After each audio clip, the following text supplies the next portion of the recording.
Selamat datang di Anu Film. Kali ini kita akan menyaksikan kisah horor dari seorang gadis malang yang dirasuki kekuatan roh jahat. Dan satu-satunya harapan untuk menyelamatkannya adalah tim pemburu iblis yang paling ditakuti.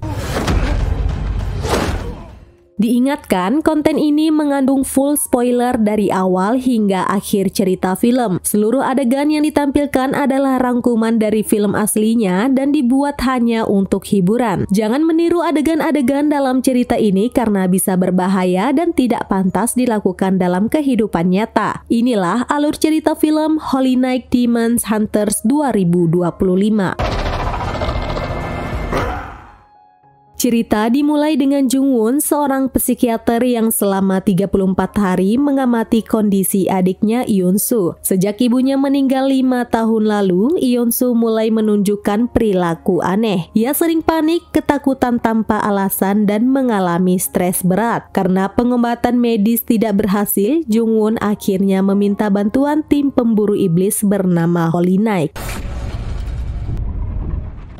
Tim ini dipimpin oleh Bau yang dikenal dengan kekuatan fisiknya. Ada juga Sharon yang bisa mendeteksi dan mengusir iblis. Serta Kim Kun, anggota setia yang membantu dalam ritual dan mendokumentasi aktivitas mereka. Kemudian seorang pria tua bersama detektif Cho datang untuk mencari anak perempuannya yang hilang bernama Sujin. Detektif Cho menjelaskan bahwa sebelumnya ia telah mengirim 3 detektif untuk menyelidiki kasus ini. 2 diantaranya tewas dan 1 lagi dalam kondisi kritis. Kejadian itu membuat sang ayah semakin khawatir jika detektif saja bisa terluka, apalagi orang biasa. Mendengar hal itu, Bau dan Sharon menyatakan siap membantu mencari Sujin. Namun sang ayah tampak masih ragu. Ia merasa perilaku ketiga pemburu iblis itu terlalu aneh untuk bisa dipercaya. Meski begitu, Bau tetap meyakinkannya bahwa meskipun mereka terlihat tidak biasa, mereka adalah orang-orang yang benar-benar ahli dalam menghadapi hal seperti itu. Dan inilah para pemburu iblis, hantu, demit, kuntilanak, pocong, setan, genderuwo, suster ngesot, dan sundel bolong, tim Holy Night. Bau, Sharon, dan Kim Kun mendatangi sebuah tempat yang dikenal sebagai markas para penyembah iblis. Mereka membayar seorang wanita untuk mendapatkan informasi tentang keberadaan Sujin. Ternyata Sujin sudah dipersembahkan kepada iblis. Bau mencoba masuk ke ruangan tempat Sujin berada, tapi ruangan itu dijaga ketat oleh anak buah para penyembah iblis. Bau pun berjalan perlahan dan inilah yang terjadi. Setelah berhasil mengalahkan 3 penjaga itu, mereka melanjutkan aksi mereka.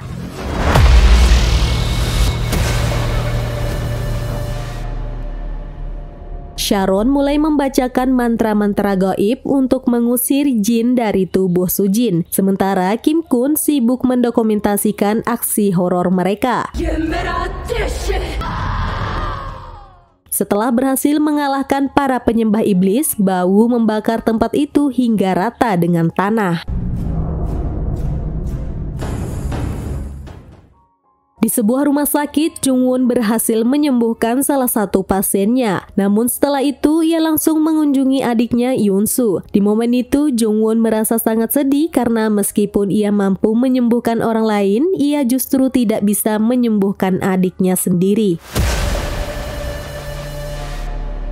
Kembali ke ruang kerjanya, Jungwon menata foto kebersamaannya dengan Yeonsu sambil memantau lewat CCTV. Saat melihat rekaman video yang menunjukkan kebrutalan akibat kerasukan yang dialami adiknya, hatinya semakin hancur. Tak sanggup lagi menahan kesedihan dan keputusasaan, Jungwon akhirnya mencari informasi di internet tentang kelompok pemburu iblis yaitu Holy Night.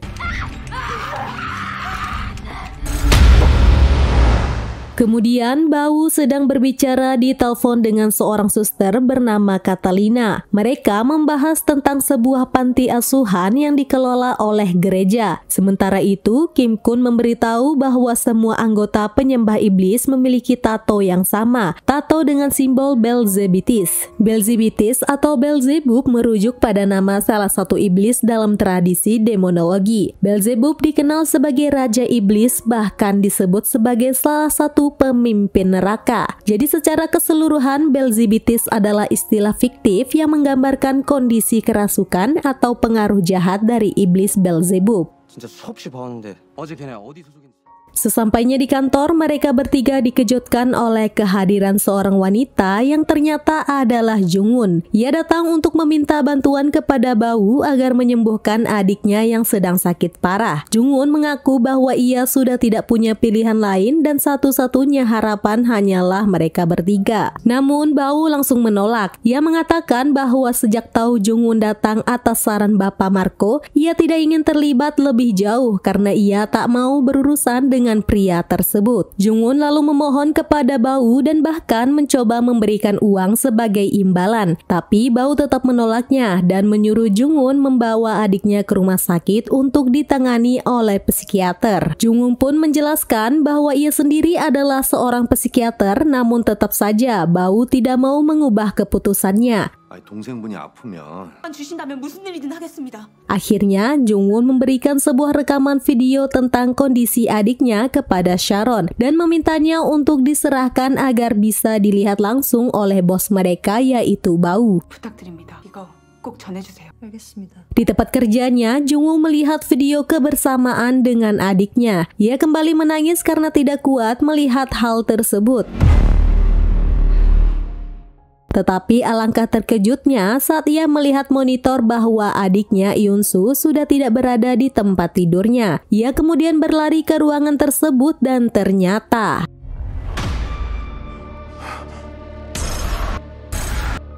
kemudian Bapak Marco menyuruh Jung-won untuk menemui temannya. Sebagai sesama dokter yang terbiasa berpikir secara ilmiah, tentu mereka berdua merasa ragu. Namun karena tidak ada pilihan lain, Bapak Marco tetap mendorong Jung-won agar segera menemui temannya itu, sang pemburu iblis Bau dari tim Holy Knight. Selanjutnya, Kim Kun menyarankan agar bosnya Bau menonton video yang diberikan oleh Jung-won. Menurutnya, kalau Jung-won direkomendasikan oleh Bapak Marco, pasti itu sangat penting. Namun, Bau tampak tidak senang saat Kim Kun kembali menyebut nama Bapak Marco dan tiba-tiba Bapak Marco datang langsung untuk membujuk Bau agar membantu Jung-won menyembuhkan adiknya. Tapi Bau tetap menolak dan tidak ingin terlibat lagi dengan Bapak Marco. Entah apa yang terjadi di masa lalu, yang jelas Bau terlihat sangat menutup diri dan tidak mau ikut campur lagi dengan urusan Bapak Marco. Dalam perbincangan itu, Bapak Marco kemudian menyebut seorang pria bernama Joseph. Meski awalnya tidak jelas siapa Joseph ini, ternyata mereka sedang membahas sebuah panti asuhan yang menjadi korban kebrutalan iblis Lucifer. Di tempat itu, banyak suster dan anak-anak yang tak bersalah telah meninggoy, dan ternyata Joseph lah yang menjadi pelakunya. Kemudian di rumah sakit, kita kembali diperlihatkan Jung-won yang terlihat sedih saat melihat adiknya tiba-tiba memberontak seperti orang yang kerasukan. Sementara itu, Sharon dan Kim Kun hanya terdiam termenung. Di kejauhan terdengar suara tinjuan Bau yang seolah sedang meluapkan amarah. Tapi tidak jelas apakah ia marah pada dirinya sendiri atau kepada orang lain.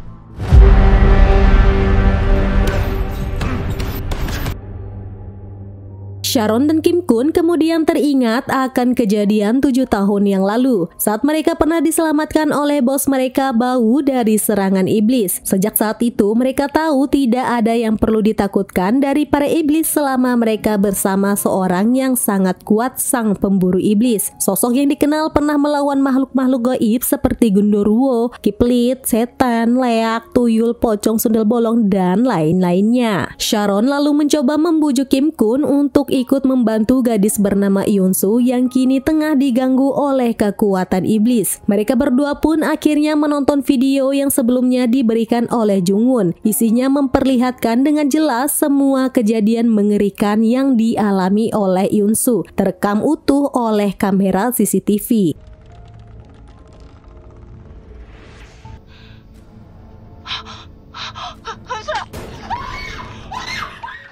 Setelah berpikir cukup lama, Bau akhirnya memanggil Kim Kun untuk menunjukkan video tentang Yoonsu. Mereka bertiga pun menyaksikan langsung kengerian yang terjadi dalam rekaman itu.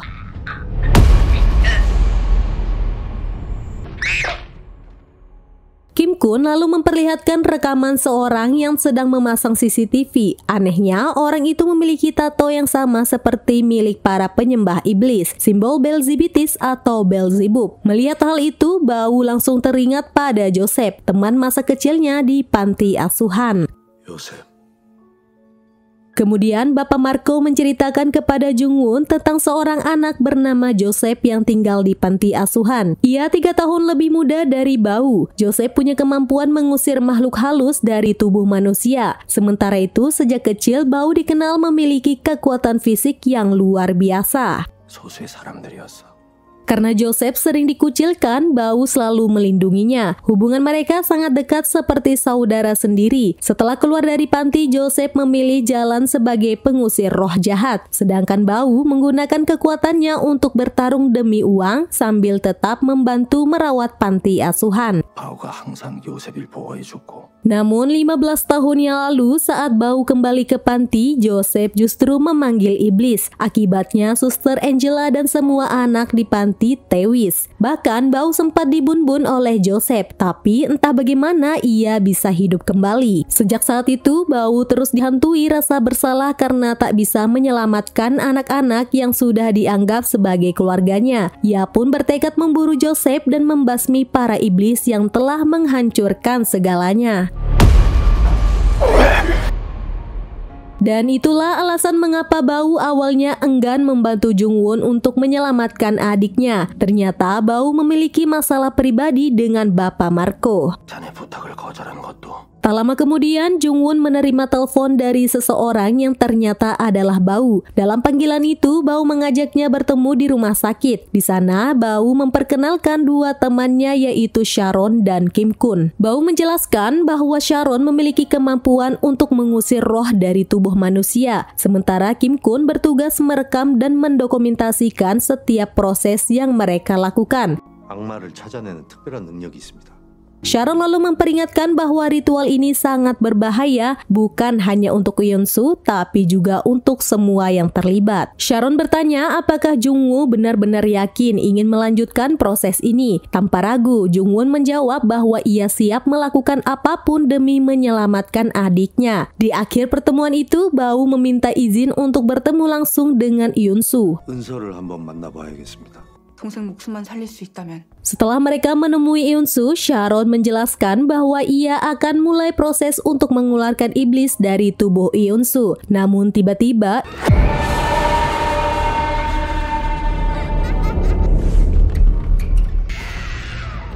Yoonsu mencoba kabur dari rumah sakit. Saat mereka semua berusaha menghentikannya, sesuatu yang mengerikan terjadi. Jungwon yang panik langsung berusaha mencari keberadaan adiknya, hingga akhirnya ia menemukannya berada di tengah jalan. Jungwon mencoba menyelamatkan Yoonsu, tapi tiba-tiba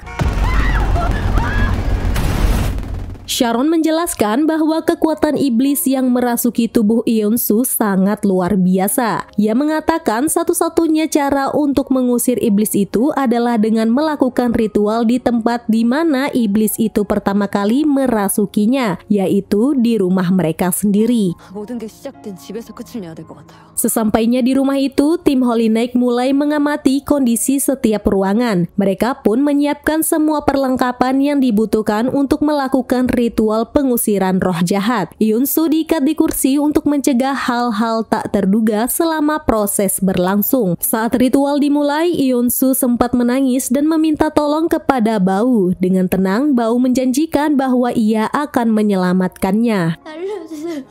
반드시 구해줄게. Sharon kemudian menjelaskan bahwa proses ini terdiri dari 6 tahap. Tujuannya adalah untuk mengetahui nama asli iblis tersebut. Tapi proses ini hanya bisa berhasil jika mereka semua bekerja sama. Jika mereka gagal, keselamatan Eun-soo bisa jadi taruhannya. Begitu pula dengan keselamatan mereka semua. Tahap pertama adalah kemunculan, yaitu saat kehadiran iblis mulai terasa. Kemudian tahap kedua, iblis akan mencoba menipu mereka dengan segala cara. 내 이름이 알고 싶어? Namun saat Sharon mulai membacakan mantra, sesuatu yang aneh terjadi. Eun-soo malah membacakan mantra balasan dan seketika itu juga waktu siang berubah menjadi malam.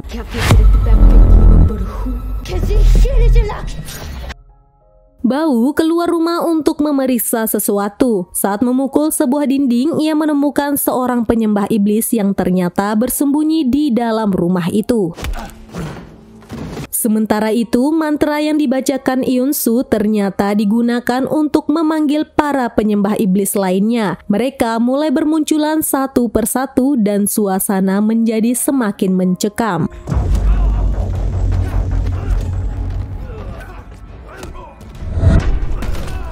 Iblis di dalam tubuh Eun-soo lalu menantang Sharon untuk merasukinya. Sharon membaca mantra dengan tegas, tapi yang terjadi hanya satu hal. Eun-soo tiba-tiba pingsan.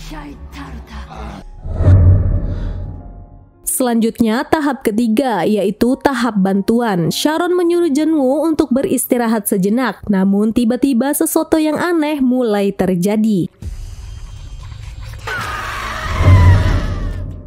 Dengan kemampuan ilmu gaibnya, Sharon merasakan ada energi jahat yang sangat kuat di balik salah satu tembok. Saat ia memeriksanya lebih dekat, ia menemukan tulisan aneh yang terukir di dinding. Sebuah mantra berbunyi, Tatatashyoman teoloto yentogo.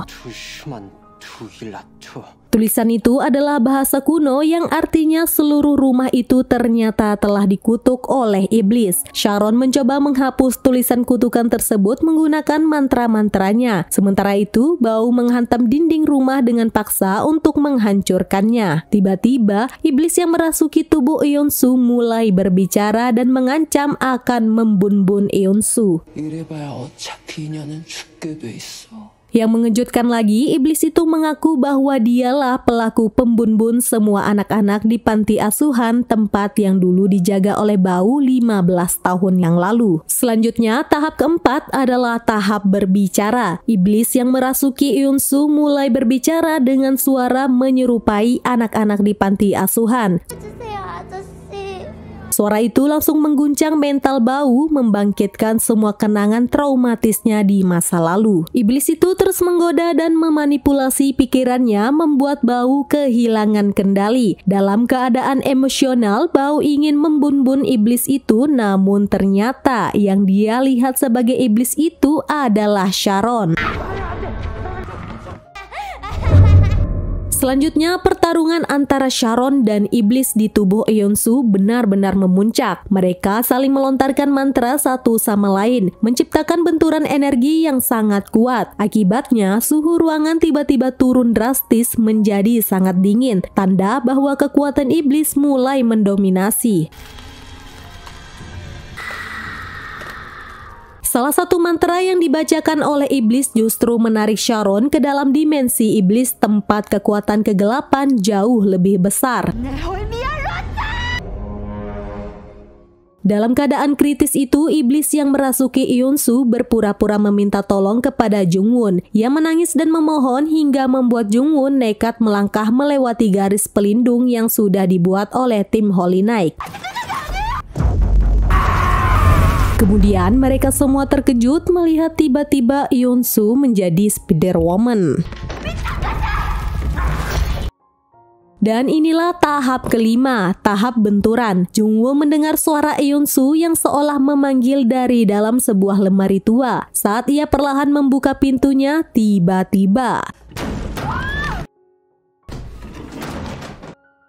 Jungwon mulai teringat sesuatu tentang pemilik rumah itu, yakni soal sebuah gudang di luar rumah yang belum sempat dibersihkan. Mendengar hal itu, Bao segera memutuskan untuk memeriksa gudang tersebut. Sementara Sharon, Kim Kun, dan Jungwoo terus mencari keberadaan Yoon-soo. Setelah berkeliling, akhirnya mereka menemukan Yoon-soo, tapi kondisinya sudah tidak seperti sebelumnya. Tubuh Yoon-soo perlahan berubah menjadi sosok setengah manusia, setengah iblis. Perubahan itu jelas disebabkan oleh kekuatan jahat yang merasukinya. Sementara itu, Bao berhasil masuk ke dalam gudang bawah tanah. Di sana, ia melihat banyak penyembah iblis sedang berkumpul, dan terjadilah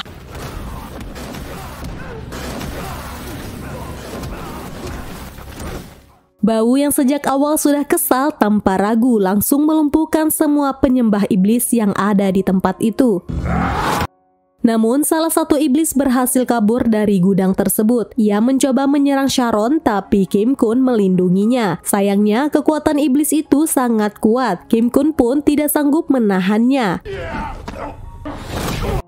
Tapi masalah belum selesai. Iblis yang merasuki tubuh Yoon-soo masih ada. Iblis itu mulai membaca mantra-mantra aneh. Untungnya Yoon-soo sudah mengetahui nama asli iblis tersebut, yaitu Moloch. Sharon dan iblis di tubuh Yoon-soo terlibat dalam pertarungan energi yang akhirnya membuka sebuah portal iblis yang mulai menyedot apapun di sekitarnya. Mereka semua bekerja sama untuk menarik Yoon-soo agar tidak masuk ke dalam portal itu. Di saat genting, Sharon membaca mantra terakhir dan Bao langsung membun-bun iblis itu dengan satu pukulan kuat dan film pun tamat. Terima kasih telah menonton alur cerita film Holy Night Demon Hunters 2025. Dari film ini kita belajar bahwa kegelapan bukan hanya dari iblis, tapi juga dari hati manusia yang terjebak dalam obsesi dan ambisi. Jangan lupa like, komen, dan subscribe untuk alur cerita film lainnya. Sampai jumpa di video berikutnya hanya di Anu Film. Bye-bye!